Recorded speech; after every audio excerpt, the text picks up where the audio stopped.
Visi tik daudz runā par nervu sistēmas regulāciju, bet ko tas patiesībā nozīmē? Un par to, kā tad regulēt šo nervu sistēmu tajos brīžos, kad mēs tiekam aktivizēti.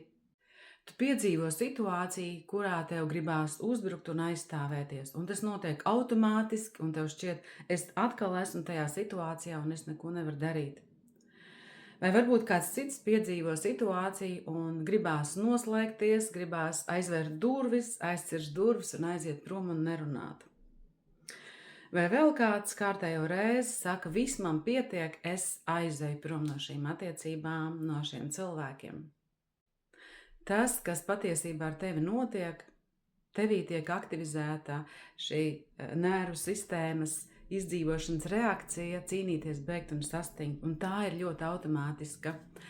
Un nereti cilvēki attiecībās atgriežas vienos un tajos pašos notikumos, vienos un tajos pašos ciklos. Ko darīt? Vispirms tā ir apzināšanās, apzināties, kas ar mums notiek attiecībās, kad mēs tiekam aktivizēti. Un otrs ir šajā brīdī, kad mums gribās reaģēt pa vecam, ieturēt nelielu pauzi un nedaudz saprast, kur es atrodos, kas šobrīd ar mani notiek, un varbūt iziet ārā, pelpot svaigu gaisu, varbūt pateikt, ka man ir nedaudz jāatdalās no šīs situācijas un jāaiziet apdomāt. Mēs spējam šajā mazā starplaikā iziet ārā no automātisma un atgriezties šeit un tagad.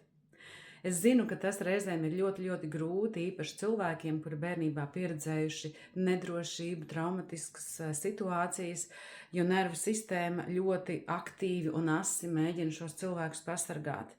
Tāpēc nevajag uztraukties, ka tev nesanāk uzreiz. Iedod sev laiku, esi pacietīgi pret sevi. Ar laiku tu pamanīsi, ka tu sāc arvien vairāk iet ārā no šī automātisma un var izvēlēties savu reakciju.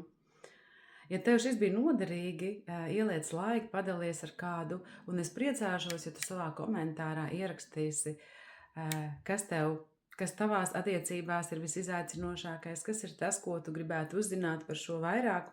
Uz tikšanos nākamajos video.